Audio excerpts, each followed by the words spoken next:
Welcome to Nintendo Ninja News. I'm your host, Chris Dices. We're here to talk about the Australian Games Awards, the first one we ever had.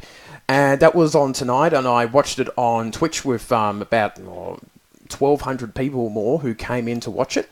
And the Australian Game Awards that we did report about, or talk about first, about the plagiarism gate that they had this week and a little bit last week, that they took a little while to get around to addressing. And that event sort of lowered my expectations for the awards night. And unfortunately, I felt like the event was very cut and dry. It was a very dry event in terms of no one really did any speeches for some reason. It was mainly people coming up and down on a stage collecting awards. And I'd say that Hex, who was the host, who was, formerly of Good Game, for people wondering who she is, I think she did a pretty good job with virtually nothing to go on as host. So I think she did a great job in that respect. So I'm here to give a little bit of feedback. Hopefully they might listen, but I don't know. I don't think they're going to listen to a small YouTuber like me. But here's some suggestions. Some pretty obvious ones. Let them do speeches, for God's sake. It's an awards night. That's what you do. You get an award and you give a bit of a speech. Now, the only good speech out there was Ray Johnson, who apparently went 21 times nominated for awards and didn't get anything, and won an award, and her award was apparently too long, and the music started playing. On another foot, that music was annoying. Please don't play it again. Don't ever play it again.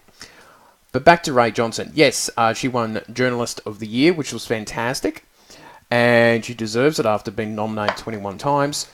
And she gave it a great speech. But there has to be speeches to an awards night. Give it a bit of flavour in the sandwich or the burger, so to speak, in the sort of very dry event that happened.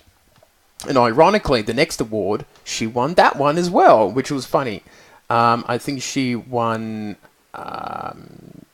the Game Changer Award. I don't know what that's about. Must be changing the game. In very simple terms. So, yes, it has to have speeches to at least sort of pad out the night for that sort of thing. Give it a bit of flavour. The second point is it was boring to watch. It was not really entertaining, and there wasn't a lot to go on. It looked a little bit cheap with the camera work and things like that. I know it's the first awards night for the Australian industry, but I just felt like it wasn't really great in that respect. Hopefully that will improve later on. Put on something like a bit of music or entertainment or something like that. Just squeeze something in there to give the audience something to look forward to. We don't really want to watch gaming ads or anything like that. I don't think that's particularly...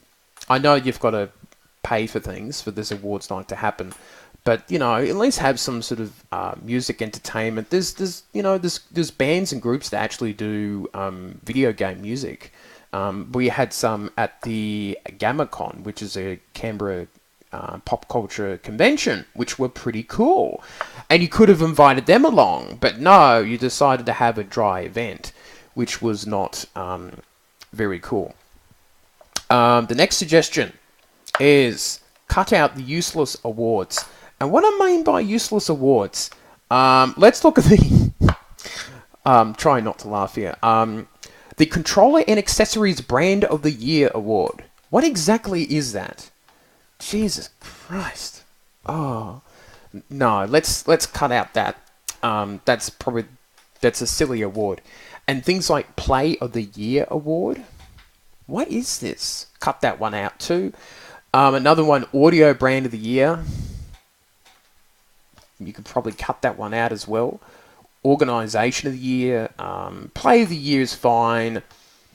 Tabletop Game of the Year is okay. I put that in. But things like, Twitch Creator of the Year, YouTube Creator of the Year. I wouldn't say that I don't think people on Twitch create a huge amount. It's very, very different stuff because you're sort of streaming out content versus pre-packaged stuff. I don't know.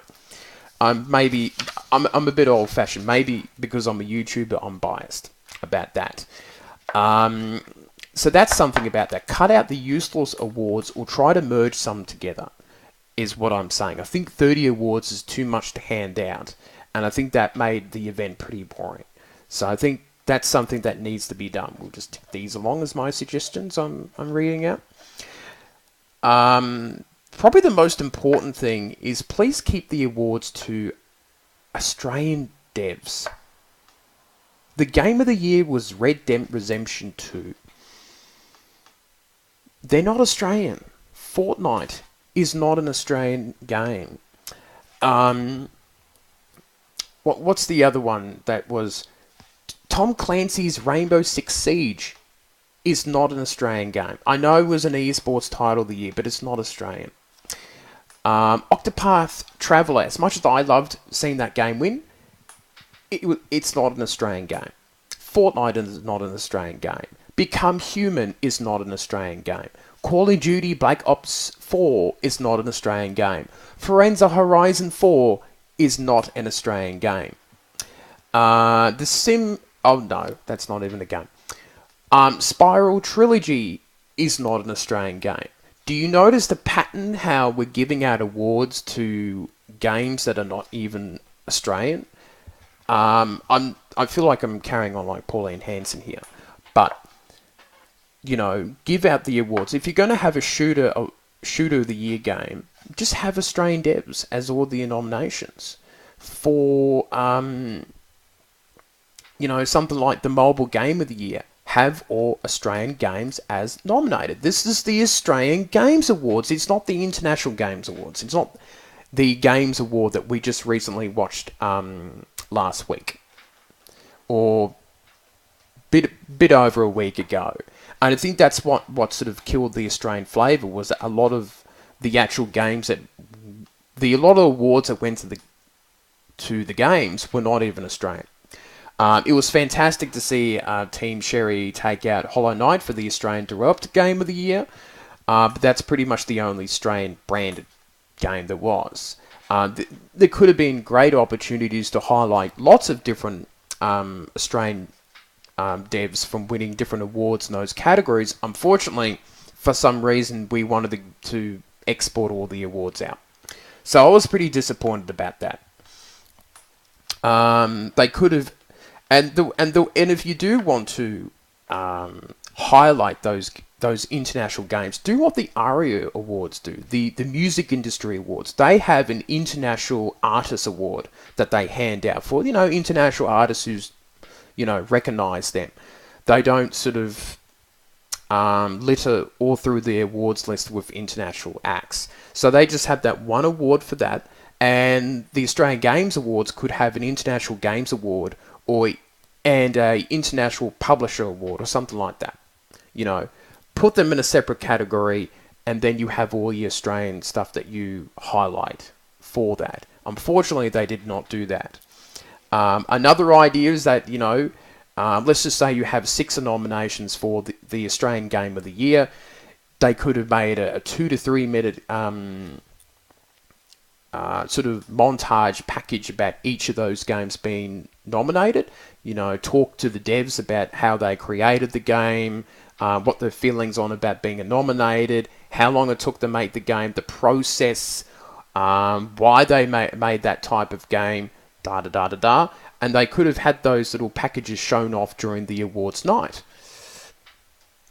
That obviously didn't happen because, as I've said, the running theme was a very dry event. It was just hand out awards. It was a bit like a school's awards night.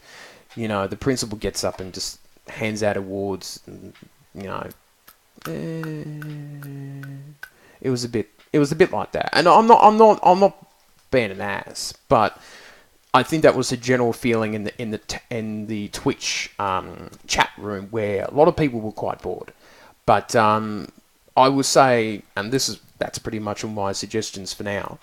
But I feel like the awards night it's a good beginning, but it was just really it was pretty boring as a viewer watching at home.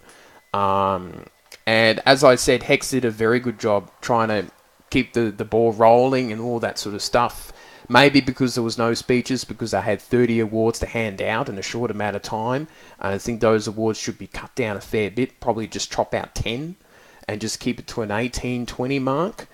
And keep it more focused on Australian stuff.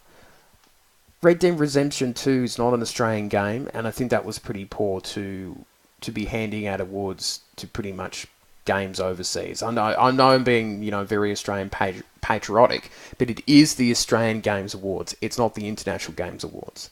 So hopefully, they will look at all this feedback that they're getting from people and try to make this event better. Because we deserve a Games Awards. I think we should, for the media outlet. I mean, I guess I am part of the media. I'm a very, very small little media dude here in Canberra. But it should be recognised for the developers, do a spotlight on someone who makes games during the awards. These people that no one knows about. No one knows these people. People know the journalists more than the people who make the games. It's a really twisted industry, isn't it? People probably know me a little bit more than the people who make the games, and that's not the way it should be. People should know who are these really clever people who make the games that you play every day. And that doesn't happen. And this was an opportunity to highlight that. But unfortunately, it felt like a very rushed event, trying to squeeze in 30 awards. And, yeah. A few problems here and there, but that's always the thing about doing things the first time. It's always a very rusty event, Even when I started Nintendo Ninja News, it was, it was pretty bad at times. So I wouldn't quite give this a passing mark, but it was something, how we put it in other industries, looking for improvement. Working towards meeting expectations. That's the teachers, the mark of working towards meeting expectations. And they'll keep working towards it, and I hope that they do, and I hope they take on the feedback from different people, not just myself, and from others, and see if they can keep building on this event. So fingers crossed, next year is better. It's a bit more filling. It's a bit more entertaining for the viewers. They've got a bit of a good idea about things. Let's see if they can get this thing a bit more professional, a bit more rolling, and a bit more entertaining for the viewers and, people who are sitting in the crowds watching it. So we need to recognize the great people who make video games. So that is it for me, and I shall see you next time.